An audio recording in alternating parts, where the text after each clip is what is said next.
Welcome back. So to start to wrap up, drifting or getting pulled to either shore is a normal part of life. Let me say that again because this is really important. Drifting or getting pulled to either the shore of chaos or the shore of rigidity or even back and forth at times, it's a normal part of life. You're not going to completely You're not going to completely eliminate drifting towards chaos or drifting towards rigidity. And to stick with our river of integration language, the flow of the river gets particularly strong around, certain events, certain experiences in life. And that's not problematic in and of itself. What's important is being able to get yourself back in the middle of the river of integration. Okay, that's what's important. Can you get back in the middle of the river of integration when you start to drift towards chaos, when you start to drift towards rigidity, right? Because what is problematic is when we spend so much time on either the shore of chaos or the shore of rigidity that we basically end up camping there, and it becomes normal. And when it becomes normal, we believe we can't do anything about it. It is who we are. So it would typically be a state of chaos or a state of rigidity. Instead, has now become a trait, part of our personality, how we define ourselves and how others experience us.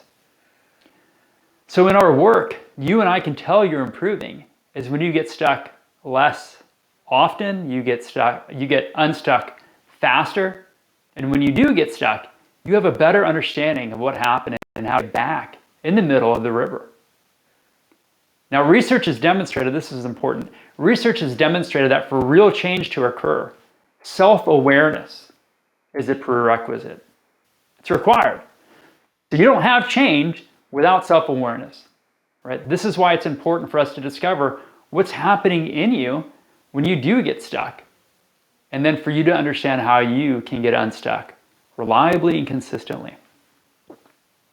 It's also important to differentiate that what feels like a small rock for someone may be a giant boulder for someone else, right? This is very important for the relationships we're in, whether it's our family, our friends, our co-workers, or romantic relationship, because we don't all respond to the circumstances and stresses of life the same way, right? We are different. Our nervous systems are different. My nervous system is different than your nervous system. Some have a really wide comfort zone, a really wide window of tolerance, which we'll talk about later. And some it's more narrow, right? So that, one thing that may really affect you may not affect someone else in your life the same way, and vice versa. Okay, are you ready for some good news? Okay, I got some good news for you. We all of us on planet Earth, we all have a natural drive towards integration. Let me say that again. We all have a natural drive towards integration. So the chaos or rigidity you've been experiencing are signs of a blockage of integration. Blockage of integration, whether it's rocks, whether it's boulders that are redirecting the flow of the water, restricting it, or both. Right? And so we can say basically that things are not going as well as they could be, personally or relationally, because integration is restricted instead of optimized. And that's no one's fault. This is really important. So I want you to really take this in. It is not your fault if you're experiencing chaos or rigidity or even both. But it is your responsibility if you want integration. If you want to optimize integration, it is your responsibility to take action, right? So if you want more wholeness in your life, if you want more health in your life, if you want more vitality in your life, if you want to flourish, it's your responsibility now, right? So imagine, I want to give you one last picture here.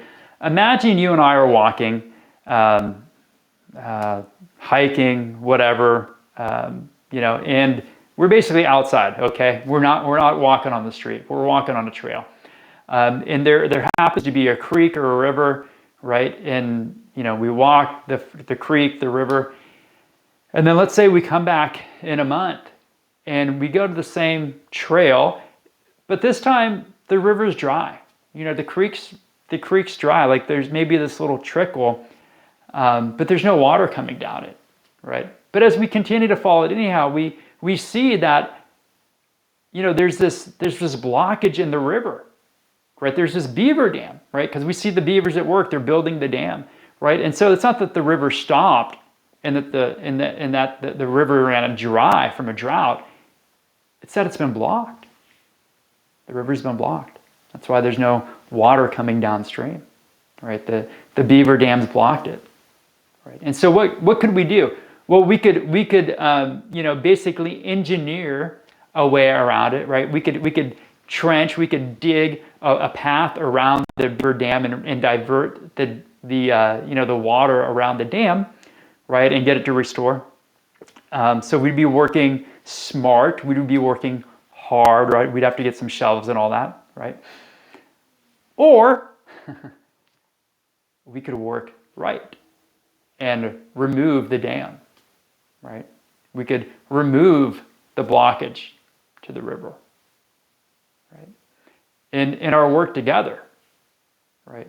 That is what our objective will be, to remove the blockages in your river of integration, right? So pause.